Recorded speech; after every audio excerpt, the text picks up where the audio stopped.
and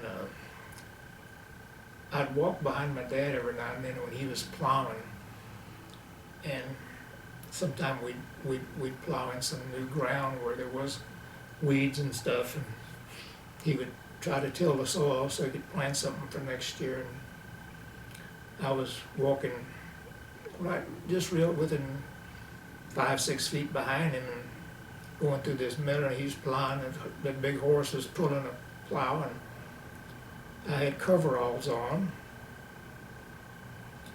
and a long sleeve shirt and my hat, straw hat of course. And Lord have mercy, what happened? Something came at my leg, and it was a big field rat. That's what it was. I mean, they're pretty big, and he run up my pant leg, and I mean, he was scratching all the way up, just coming all the way up in here, running all around here. I was slapping and hollering, and my dad was trying to be a little bit calm because he had that horse, and he was trying to help me and doing all that stuff, and we were just hitting around there, and that darn thing, I don't know if he knew what it was, I didn't know what it was, but anyway, got out, and that sucker finally ran out of my sleeve over, came out of my arm and went out over and ran off into the hay meadow. Oh my goodness gracious, I had scratch marks on me and stuff. It wasn't bad, but it just scared me to death. I mean, it just scared me. Anyway, that was just I'm looking at the clock here. Okay, let's see what time it is. But anyway, that's what happened. And we would, we had because you gotta remember, Grandpa and Grandma Billick had all those kids, and they had when I draw a diagram of the house later on, I'll show you, but while I got it in my mind, the cow pen was off to the east, and that's where we milked the cows, and there was another big barn over where Dad had the horses and the hay, and then below there was a garden, and that's where the hogs were over down in this area, and then we had that was the main areas, and in the boys' house, everything, all the houses are built on blocks, you know, we didn't have solid foundations. And this boys' house was probably a room maybe 20 by 20, or maybe even larger, but it was about that size. I'd say 20 by 20. And during the hotter part of the year, well, the chickens would go in there to stay cool because it's pretty hot, and I don't remember it being that hot that particular day, but it was warm. And we had a bunch of pullets we were raising. Pullets are female chickens that haven't become hens yet. They're kind of between the chick age and the grown age. We call them pullets. They're a little bit about middle part of their babyhood and adulthood. And they were under this boy's house. And boy, every now and then they would just come flying out of there and run off, and then they would come back again and straggle on back, and they've been doing this for about 5 or 6 times since early morning, and I don't know, it was about 2 o'clock or so in the afternoon. It was after lunch, I don't remember what time, but I thought, well, darn possums under there, probably under that ledge under that boy's house there. And I said, I'm gonna just get me a stick, and I'm gonna go up there and see if I can get him out of there. And so anyway, I looked under there a few times. It was it was cloudy, it was kind of darkish, and I didn't feel like crawling under there. It was dusty, and I said, oh crud, I'll just leave it be, and maybe that possum will leave tonight, and maybe they won't be disturbing those chickens that much. And So I did stick my head under there and kind of look around a little bit best I could. Maybe maybe I stuck my head under, maybe I got this far under the ledge over there, and we had kind of a little storm about a few days earlier, and it cracked a big old tree that we had. It cracked it in half. And I don't know if this has anything to do with what I'm telling you, but about an hour or two later,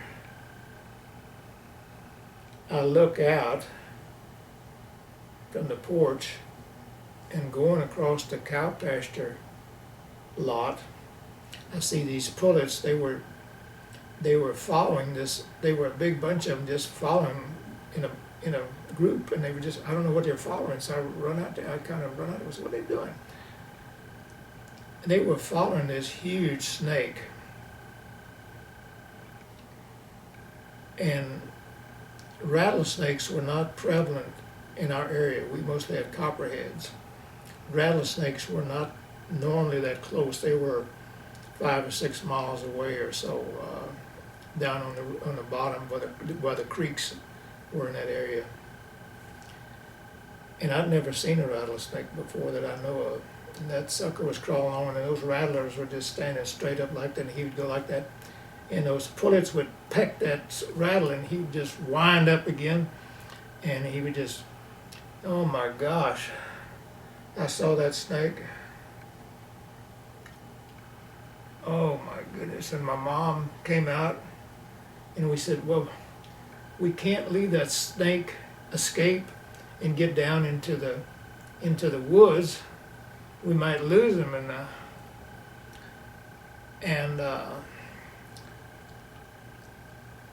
I just started shooting a .22 a little bit, and I wasn't that good at it. I was nervous as a cat, and my mom she was all beside herself too. What are we going to do? Dad he was in town. He went to town for something. So she said, you take off to the Bonners, and I'm going to try to do what I can to get those pullets to keep that snake from going anywhere. And so I'm going to tell you, I ran all the way over there up to Bonners, and told Mr. Bonner, I said, we got a big snake, and I believe it's a rattlesnake. And man, he grabbed his gun, and so we ran all the way back down here. And just as we got about close to the house, I heard boom, boom. My dad had just come home in that double-barrel 16, and he shot that old rattlesnake, shot his head completely off. And when he held him up, my dad was the same height I am, roughly. He held him straight out here, and that's how long he was. He was about 5.5 feet long. And that was a pretty big snake, and he's about this big around. Huge snake. And I think back of that, if I'd have crawled under that boy's house, I probably wouldn't be here. Because if I'd have got bit by that rattlesnake, I would have been a goner. Because he'd have got me in the neck or the head or shoulder or face or somewhere, because and there was nothing back then that would have stopped me from dying. I mean, it would have just been all over. But that was a near-death situation, really. As I look back, it was very scary, very scary. And I think about that sometimes. And getting back to the roads being so bad, we just couldn't go to town sometimes on a Saturday. And Mom would maybe need a little bit of lard or a little bit of sugar, or Dad maybe want a little fresh sausage or something. So we would hook up a team of horses and just take a plain old covered wagon, it didn't have any springs or anything, and it was kind of a thrill for me. I don't know if Dad liked it that much, but I kind of thought it was kind of neat. So I'd get back in that wagon, sit back down that wagon on a flat bed there, and he would put a orange crate or something up there to sit on, and we would cut through about 3 or 4 farms. They had gaps. They were just barbed wire, and they would just stick them down here, and then you'd push them over and put the barbed wire where, and it was just like a little gate, but it was made out of barbed wire, and you just unhook that gap and you drive on through and then close it back up. And so we would go to town and do our shopping. Dad would drink a few beers, and I'd walk around a little bit. And then we would start on back. We had to do that a few times, particularly in the winter when the weather was bad and the roads were bad. And getting back in the summer, well, because you got to remember, we didn't have any indoor plumbing. We took a bath in the number 3 wash tub. And that creek that I'm talking about, I crossed down a little further. We kind of had a little bit of a sandy loam, like a little beach there. It wasn't just very small, but we would go down in the summer and take some towels and borrow lava soap, and we'd take them.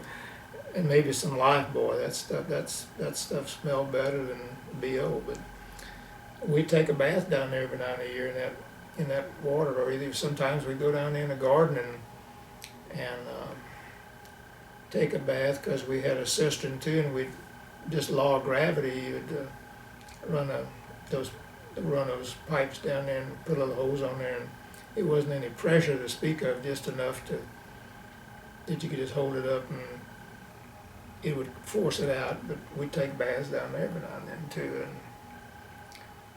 and we had what we called a Class B milk, which was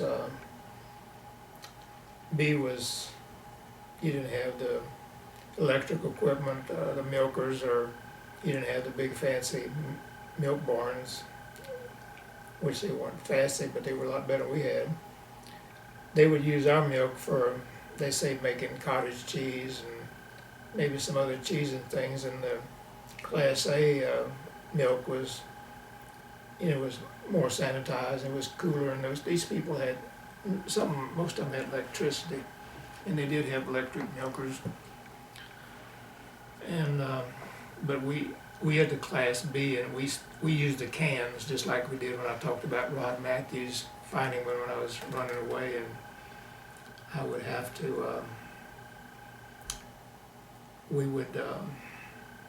Mom would milk and Dad would milk too if he got in time, and we had one cow, and she was just mean in a hornet's nest, and her name was Lily.